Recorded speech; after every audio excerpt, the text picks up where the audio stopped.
ओम शांति। 24 अप्रैल 2023 के ईश्वरीय महावाक्य। बाबा ने कहा, मीठे बच्चे, अपनी दिल से पूछो, हम ज्ञान की खुशबू फैलाने वाले खुशबूदार फूल बने हैं। सदा अच्छी खुशबू फैलाते रहो। प्रश्न, किन बच्चों की अवस्था बहुत मस्त रहती है? गैलप करने का आधार क्या है? उत्तर, जो अच्छे अच्छे फूल हैं, जिनकी बुद्धि में ज्ञान का मंथन चलता रहता है, उनकी अवस्था बहुत मस्त रहती है। ज्ञान और योग की शिक्षा दे खुशबू फैलाने वाले बच्चे बहुत प्रफुल्लित रहते हैं। गैलप करने का आधार है सच्चे परवाने बनना, माया के तूफानों से सदा बचकर रहना, श्रीमत पर चलते रहना है। गीत। महफिल में जल उठी शमा। ओम शांति। चैतन्य परवानों ने गीत सुना। परवाने कहो वह फूल कहो, बात एक ही है। बच्चे समझते हैं हम सचमुच परवाने बने हैं या फेरी लगाकर चले जाते हैं। क्षमा को भूल जाते हैं। हर एक को अपनी दिल से पूछना है कि हम कहाँ तक फूल बने हैं और ज्ञान की खुशबू फैलाते हैं। अपने जैसा फूल किसको बनाया है, यह तो बच्चे जानते हैं। ज्ञान का सागर वह बाप है, उनकी कितनी खुशबू है। जो अच्छे फूल व परवाने हैं, उनकी ज़रूर अच्छी खुशबू आएगी। वह सदैव खुश रहेंगे, औरों को भी आप समान फूल व परवाने बनाएंगे। फूल नहीं तो कली बनाएंगे। पूरे परवाने वह हैं जो जीते जी मरते हैं, बलि चढ़ते हैं अथवा ईश्वरीय औलाद बनते हैं। कोई साहूकार किसी गरीब के बच्चे को गोद में लेते हैं तो बच्चे को उस साहूकार की गोद में आने से फिर वह माँ बाप ही याद आते रहते हैं। फिर गरीब की याद भूल जाएगी। जानते हैं कि हमारे गरीब माँ बाप भी हैं, परंतु याद साहूकार माँ बाप को करेंगे जिससे धन मिलता है। सन्यासी, साधु आदि हैं, वह भी साधना करते हैं मुक्ति धाम में जाएं। सभी मुक्ति के लिए ही पुरुषार्थ करते हैं, परंतु मुक्ति का अर्थ नहीं समझते। कोई कहते ज्योति ज्योत समाएंगे, कोई समझते पार निर्वाण जाते हैं। निर्वाण धाम में जाने को ज्योति में समाना व मिल जाना नहीं कहा जाता है। वह भी समझते हैं, यह भी समझते हैं हम दूर देश के रहने वाले हैं, इस गंदी दुनिया में रहकर क्या करेंगे। बच्चों को समझाया है, जब कोई से मिलते हो तो यह समझाना है कि यह बना बनाया ड्रामा है। सतयुग, त्रेता, द्वापर, कलयुग, यह है संगम युग। सतयुग के बाद त्रेता का भी संगम होता है। वहाँ युग बदलता है, परंतु यहाँ कल्प बदलता है। बाप कोई युगे युगे नहीं आते हैं जैसे मनुष्य समझते हैं। बाप कहते हैं जब सब तमो प्रधान बन जाते हैं, कलयुग का अंत होता है, ऐसे कल्प के संगम पर मैं आता हूँ। युग पूरा होता है तो 2 कला कम होती है। यह तो जब पूरा ग्रहण लग जाता है तब मैं आता हूँ। मैं युगे युगे नहीं आता हूँ। यह बाप बैठ परवानों को समझाते हैं। परवानों में भी नंबरवार हैं। कोई तो जल मरते हैं, कोई फेरी पहन चले जाते हैं। श्रीमत पर चल नहीं सकते। अगर कहाँ श्रीमत पर नहीं चले तो फिर माया पछाड़ती रहेगी। श्रीमत का बहुत गायन है। श्रीमद् भगवत गीता कहा जाता है। शास्त्र तो बाद में बैठ बनाए हैं। उस समय मनुष्यों की बुद्धि रजो तमो होने के कारण समझते हैं श्री कृष्ण द्वापर में आया। बाप कहते हैं मैं आता ही तब हूँ जब आदि सनातन देवी देवता धर्म वाले मनुष्य गुम हो जाते हैं, परंतु यह भूल जाते हैं कि हम ही देवी देवता धर्म वाले थे। अपना हिंदू धर्म कह देते हैं। यह कड़े से कड़ी भूल है। भारतवासी जो देवता धर्म के पुजारी हैं, उन्हों से पूछो तुम किस धर्म के हो, तो कहते हैं हम हिंदू धर्म के हैं। अरे तुम पूजते किसको हो? भारतवासी अपने धर्म को ही नहीं जानते।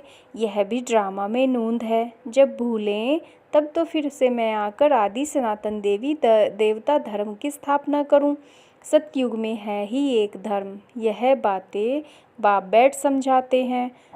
जो विश्व के मालिक थे वह खुद ही भूल जाते हैं तो बाकी औरों की बात ही क्या। यह एक ही बाप है जो आकर दुख धाम से निकाल सुख धाम का मालिक बनाते हैं। तुम कहेंगे अभी हम नरक के मालिक हैं, दुनिया को तमो प्रधान तो बनना ही है, सब पतित हैं।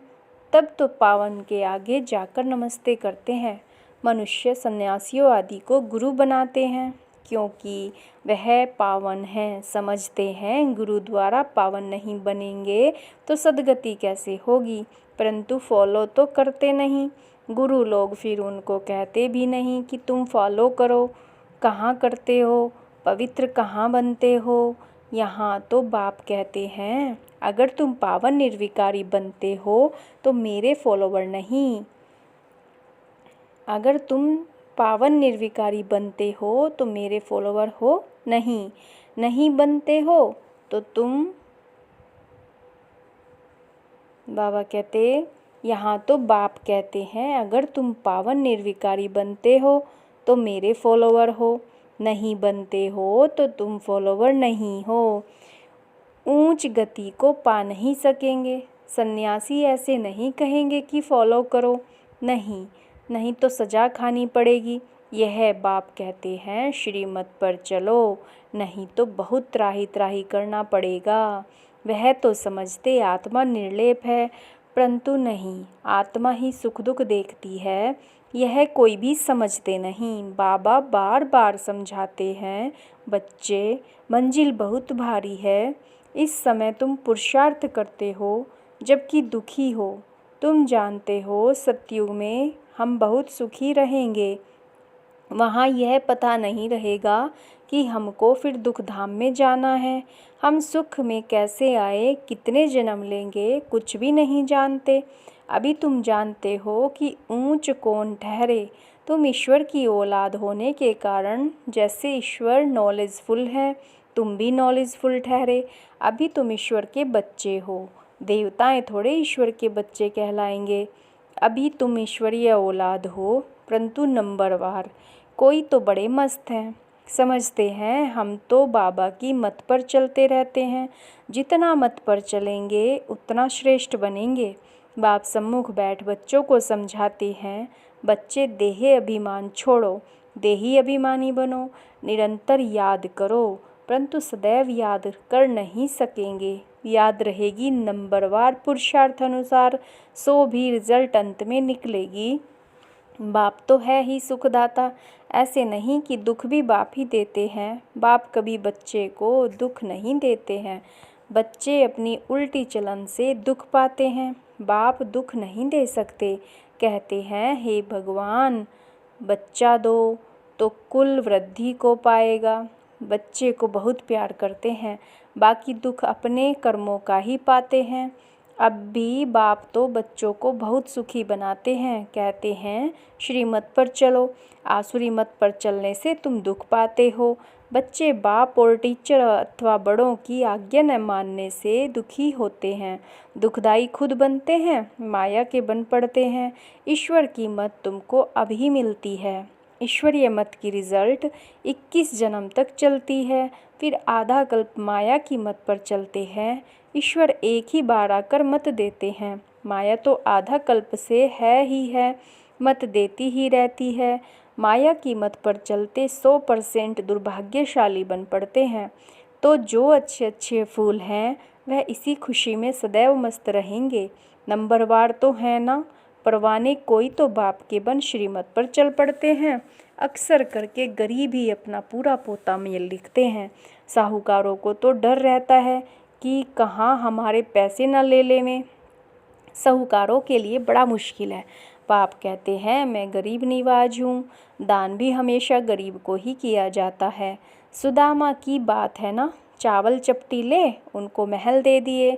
तुम हो गरीब, समझो कोई के पास 25-50 रुपये हैं, उनसे 1-2 आना देते हैं। साहूकार 50,000 दें तो भी इक्वल हो जाता है, इसलिए गरीब निवाज कहा जाता है। साहूकार लोग तो कहते हमको फुर्सत नहीं मिलती, क्योंकि पूरा निश्चय नहीं है। तुम हो गरीब, गरीबों को धन मिलने से खुशी होती है। बाबा ने समझाया है, यहाँ के गरीब वहाँ साहूकार बन जाते हैं और यहाँ के साहूकार वहाँ बहुत गरीब बन पड़ते हैं। कोई कहते हम यज्ञ का ख्याल रखें या कुटुंब का रखें। बाबा कहते तुम अपने कुटुंब की बहुत अच्छी संभाल करो। अच्छा है जो तुम इस समय गरीब हो। साहूकार होते तो बाप से पूरा वर्षा ले नहीं सकते। सन्यासी ऐसे नहीं कहेंगे, वह तो पैसे लेकर अपनी जागीर बनाते हैं। शिव बाबा थोड़े ही बनाएंगे। यह मकान आदि सब तुम बच्चों के लिए बनाए हैं। यह किसकी जागीर नहीं है, यह तो टेम्परेरी है, क्योंकि अंत समय बच्चों को यहाँ आकर रहना है। हमारा यादगार भी यहाँ है, तो पिछाड़ी में यहाँ आकर विश्राम लेंगे। बाप के पास भागेंगे वह जो योग युक्त होंगे, उन्हों को मदद भी मिलेगी। बाप की बहुत मदद मिलती है। तुम जानते हो हमको यहाँ बैठ विनाश देखना है। जैसे शुरू में बाबा ने तुम बच्चों को बहलाया है, तो पिछाड़ी वालों का भी हक है। उस समय ऐसे फील करेंगे जैसे बैकुंठ में बैठे हैं। बहुत नज़दीक होते जाएंगे। यह तो समझते हैं हम यात्रा पर हैं। थोड़े समय बाद विनाश होगा, हम जाकर प्रिंस प्रिंसेस बनेंगे। किस्म किस्म के फूल हैं। हर एक बच्चे को समझना चाहिए मैं कितने को ज्ञान की खुशबू दे रहा हूँ, किसको ज्ञान और योग की शिक्षा देता हूँ। जो सर्विस करते हैं वह अंदर में प्रफुल्लित रहते हैं। बाबा जान जाते हैं यह किस अवस्था में रहते हैं। इनकी अवस्था कहाँ तक गैलप करेगी। गैलप उनकी अवस्था करेगी जो परवाना बन चुका होगा। बाप समझाते हैं माया के तूफान तो आएंगे, उनसे अपने को बचाना है। सन्यासी कभी नहीं कहेंगे कि स्त्री पुरुष गृहस्थ में रहते पवित्र हो दिखाओ। वह ऐसा सन्यास करा न सके। उनका है ही रजो प्रधान सन्यास, निर्वर्ती मार्ग का। हठ योग सन्यास तो मनुष्य को सिखलाते आए हैं। अभी यह राजयोग परमपिता परमात्मा आकर आत्माओं को सिखलाते हैं। आत्मा को ज्ञान है, मैं आत्मा अपने इस आत्मा भाई को समझाता हूँ। जैसे परमात्मा बाप हम आत्माओं बच्चों को समझाते हैं, हम भी आत्मा हैं। बाबा हमको सिखलाते हैं, हम फिर इन आत्माओं को समझाता हूँ। परंतु यह आत्मापने का निश्चय न होने से अपने को मनुष्य समझ मनुष्य को समझाते हैं। बाप कहते हैं हम तो आत्माओं से ही बात करते हैं। मैं परमात्मा तुम आत्माओं से बात करता हूँ। तुम कहेंगे हम आत्मा सुनती हैं, आत्मा को सुनाती हैं। ऐसे तुम देही अभिमानी हो। किसको सुनाएंगे तो वह तीर झट लगेगा। अगर खुद ही देही अभिमानी नहीं रह सकते हैं तो धारणा करा नहीं सकेंगे। यह बड़ी ऊंची मंजिल है। बुद्धि में यह रहना चाहिए हम इन ऑर्गन से सुनते हैं। बाप कहते हैं हम आत्माओं से बात करते हैं। बच्चे कहेंगे हम आत्माएं ब्रदर्स से बात करते हैं। बाप कहते हैं हम आत्माओं को समझाता हूँ। बाबा का फरमान है बच्चे अशरीरी अर्थात देही अभिमानी बनो, देह अभिमान छोड़ो, मुझे याद करो। यह बुद्धि में आना चाहिए। हम आत्मा से बात करता हूँ न कि शरीर से। भल फीमेल है उनकी भी आत्मा से बात करता हूँ। तुम बच्चे समझते हो हम बाबा के तो बन गए, परंतु नहीं, इसमें बड़ी सूक्ष्म बुद्धि चलती है।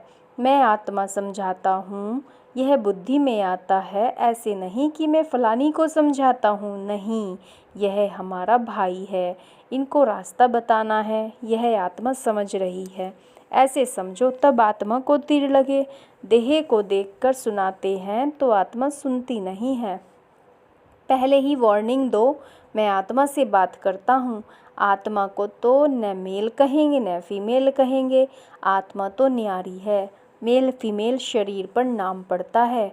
जैसे ब्रह्मा सरस्वती को मेल फीमेल कहेंगे, शंकर पार्वती को मेल फीमेल कहेंगे, शिव बाबा को ना मेल ना फीमेल कहेंगे। तो बाप आत्माओं को समझाते हैं यह बड़ी मंजिल है। बाबा की आत्मा इनको समझाती है।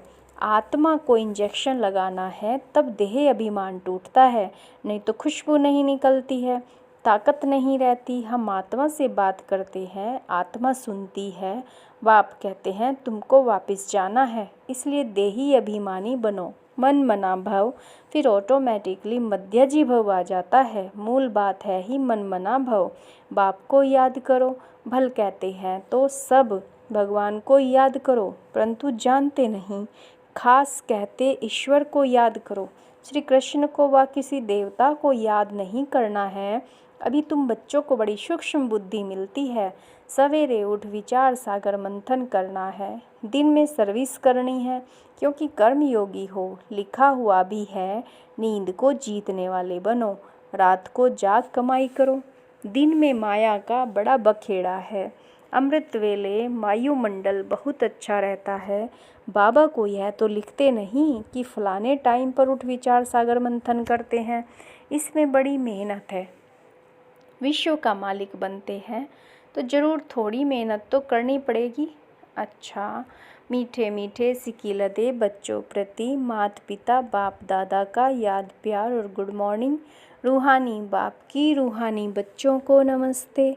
हम रूहानी बच्चों की रूहानी बाप दादा को नमस्ते। नमस्ते जी, शुक्रिया बाबा।